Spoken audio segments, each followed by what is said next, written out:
Bueno, yo creo que es una infamia lo que se ha venido haciendo en contra de Cuba con el bloqueo del gobierno de Estados Unidos. Es una medida retrógrada, medieval, inhumana, porque no es posible que se aísle aún más a un país como Cuba o a cualquier otro país del mundo. Nadie tiene ese derecho a actuar como el gobierno mundial. Nadie. Los países somos independientes, somos libres, somos soberanos. Pero independientemente de eso, es una clara violación a derechos humanos, porque pueden haber problemas políticos, ideológicos, y el daño a la población, el daño a la gente. ¿Por qué tienen que padecer, sufrir quienes viven en un país que ha decidido mantener un sistema político de acuerdo a sus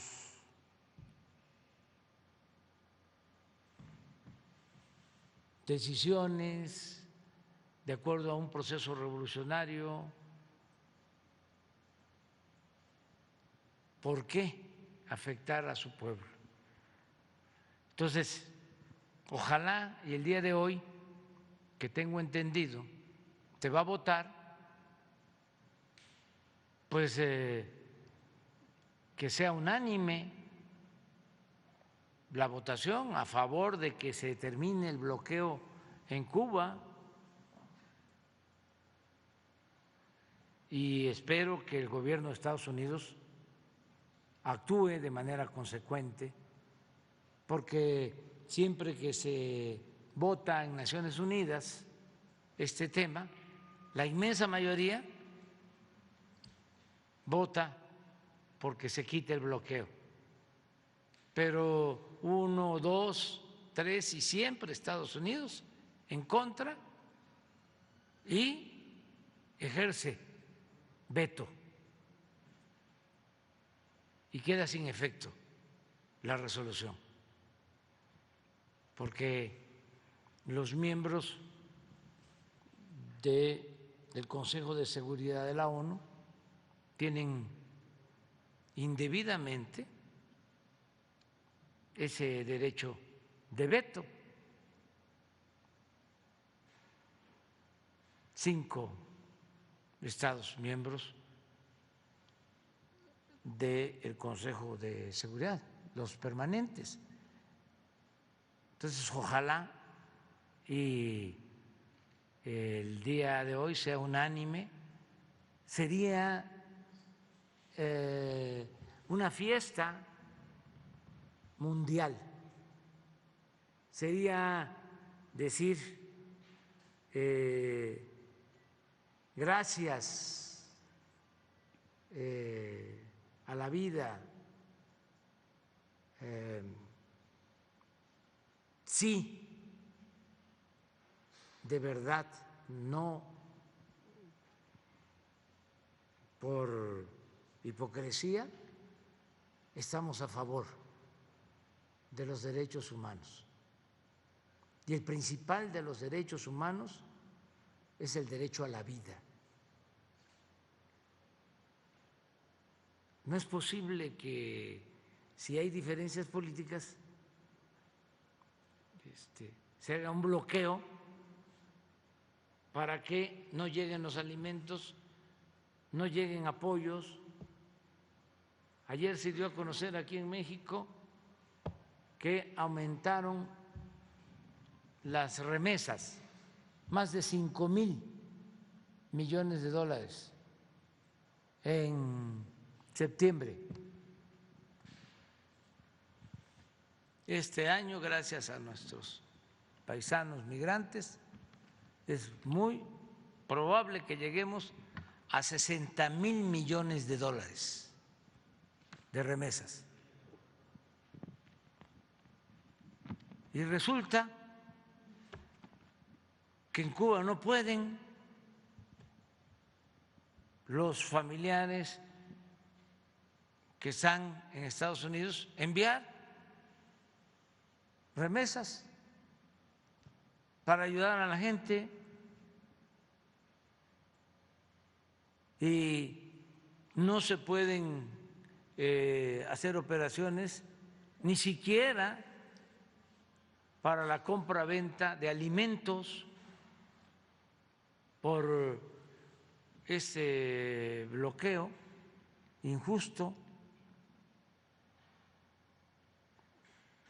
¿Y cómo se va a estar hablando de derechos humanos si no se actúa de manera consecuente?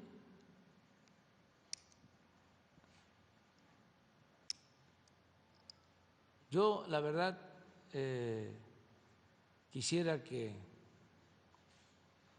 el sueño que tenemos se convierta en realidad el día de hoy. Sería el primero en llamarle al presidente Biden para que le transmitiera a los integrantes del Congreso de Estados Unidos y a los dirigentes de los dos partidos, sus representantes en la ONU, nuestro más profundo reconocimiento por una actitud de ese nivel, porque sería sublime, es una actitud de dignidad,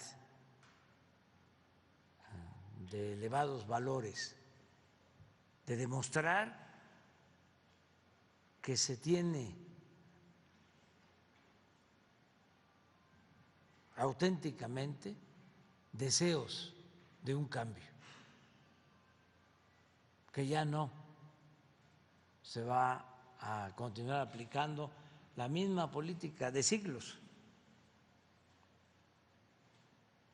y que solo con la justicia, con el respeto a las soberanías,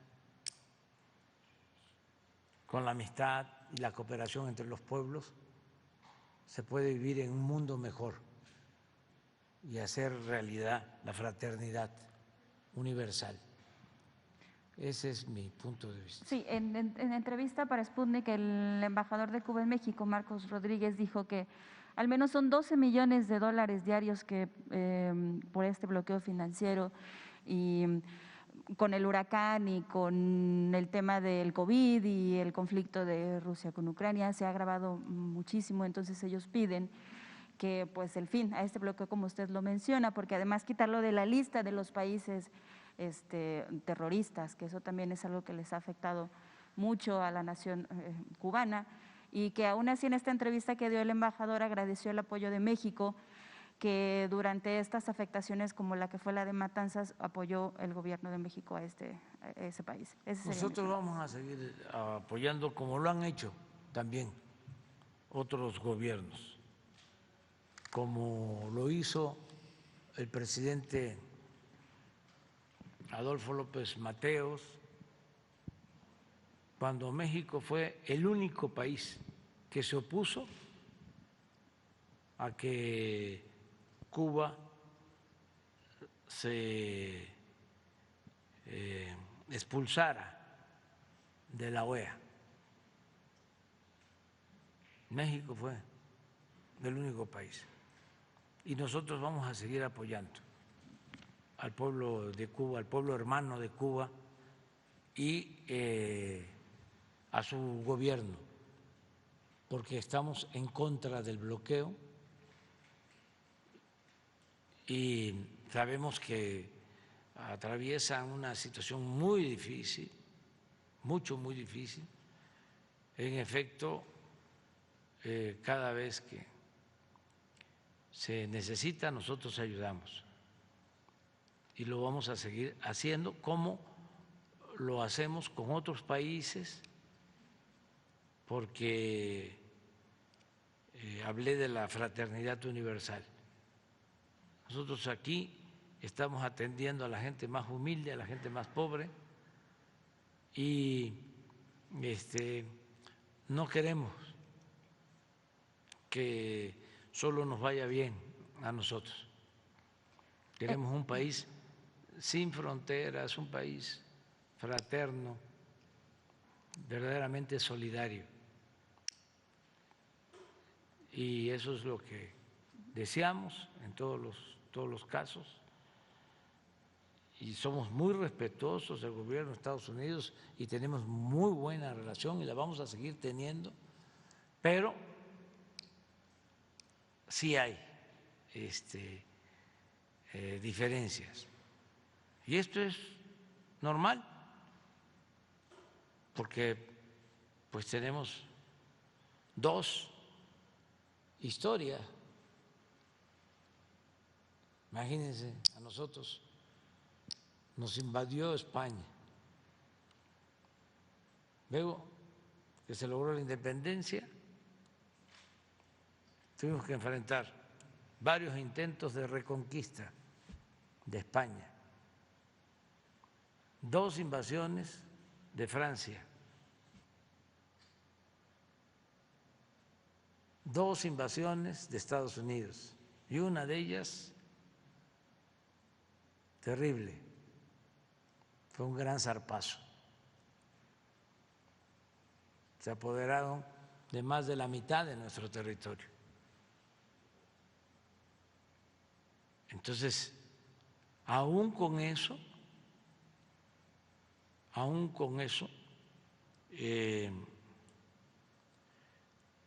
tenemos que buscar y mantener una relación de buena vecindad, de respeto, y lo hemos logrado.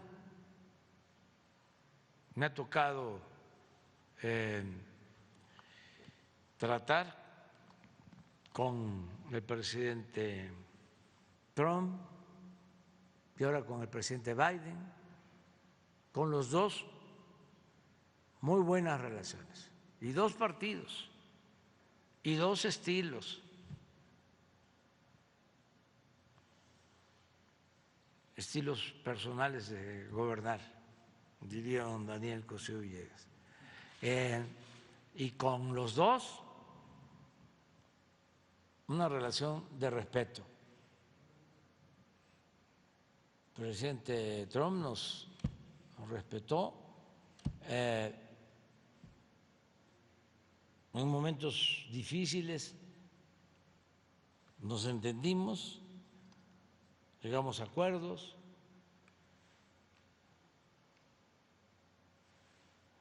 no se cerró durante la pandemia la frontera,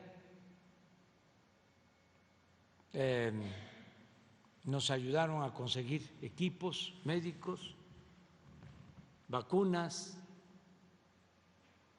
Cuando se decidió reducir la cuota de producción petrolera y nosotros no podíamos cumplir con una reducción de 350,000 barriles diarios, Estados Unidos se hizo cargo de la reducción que nos correspondía con 250,000 barriles diarios. Y cuando tuvimos problemas por lamentables crímenes y hechos muy violentos, y él planteó que nos enviaba agentes militares para hacerse cargo de estos asuntos y le dijimos que no, y entendió y fue respetuoso. Y así muchas otras cosas. Fue muy buena la relación. Ahora con el presidente Biden, de primera, él es un hombre bueno, de muy buenos sentimientos. Imagínense que es el primer presidente de Estados Unidos en los últimos 30, 40 años, 50 años, que no ha hecho muro, porque desde el finado Bush, y a lo mejor desde antes, pero sin duda desde el finado Bush empezaron a hacer cada presidente su tramo, como manda. Y llegó el presidente Biden y dijo no al muro, por poner un ejemplo.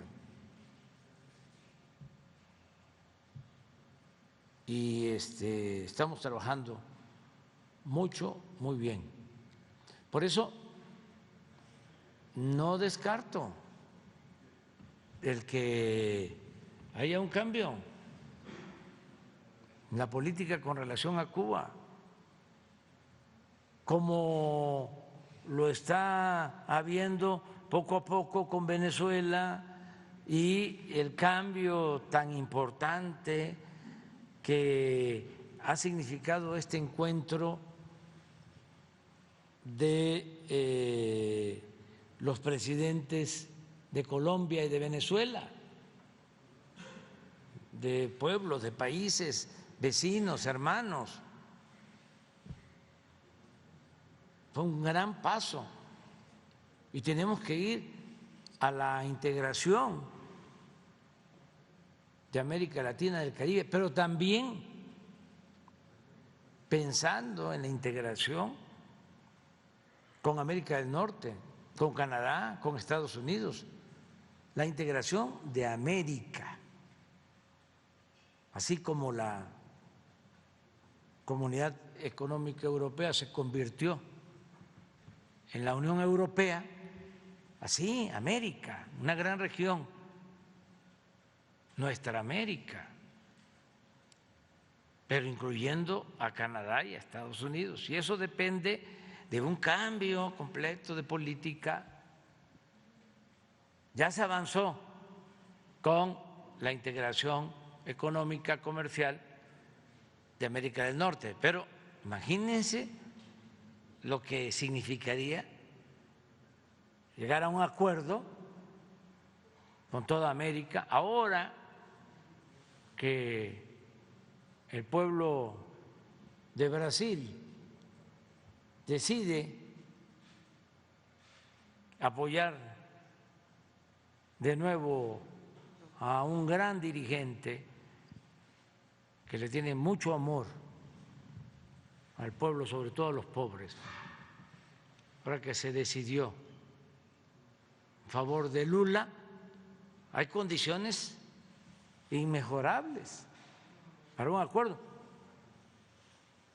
entre todos. Y repito, incluyendo Canadá, incluyendo Estados Unidos, con el presidente Biden. Sí, ahora sí nos gustaría que se convocara pronto a una nueva cumbre de toda América y que sin excluir a nadie, se hablara de estos temas. ¿Podría proponer que fuera aquí en México, si fuera una nueva cumbre de las Américas? En cualquier lugar, pero sí hay condiciones, porque sí hay una actitud de parte del gobierno de Estados Unidos distinta. Esto de que se está permitiendo que haya un flujo ordenado de venezolanos que quieren estar en Estados Unidos y está dando resultados, que nosotros lo estamos notando aquí, porque están haciendo sus trámites y ya hay un número importante que han obtenido o están por obtener sus visas temporales o sus permisos, que eso es lo que nosotros planteamos. Primero, que haya cooperación para el desarrollo. Si hay crecimiento en todos los países de América, si hay trabajo, pues vamos a poder enfrentar el fenómeno migratorio, porque la gente no abandona a sus pueblos, a sus familias por gusto, lo hace por necesidad. Entonces, vamos a que haya crecimiento, que haya bienestar en los lugares de origen. Ese es nuestro planteamiento, ¿sí? Y lo podemos hacer, ¿sí? Un plan de desarrollo para toda América, con todos los recursos que tiene América, con toda su potencialidad, su fuerza de trabajo, que es pues la mitad de lo que se necesita para crecer, para salir adelante, para que sea la región más importante del mundo, sin cerrarnos, sin guerras comerciales, nada más tener una relación más estrecha en lo económico, con respeto a la soberanía de los países. Entonces, eso sería muy importante, el lograr este acuerdo, nos beneficiaría a todos y sobre todo pues, es un beneficio para los pueblos. Entonces no descarto esa posibilidad, porque sí hay condiciones en el gobierno del presidente Biden, y por eso, ¿qué tal? Que se consiga hoy que se acabó el bloqueo,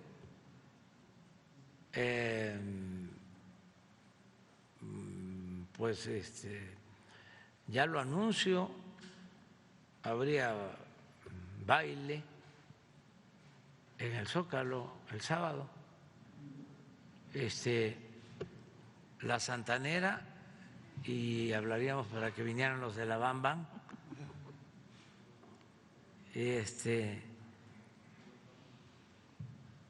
y baile, ¿no?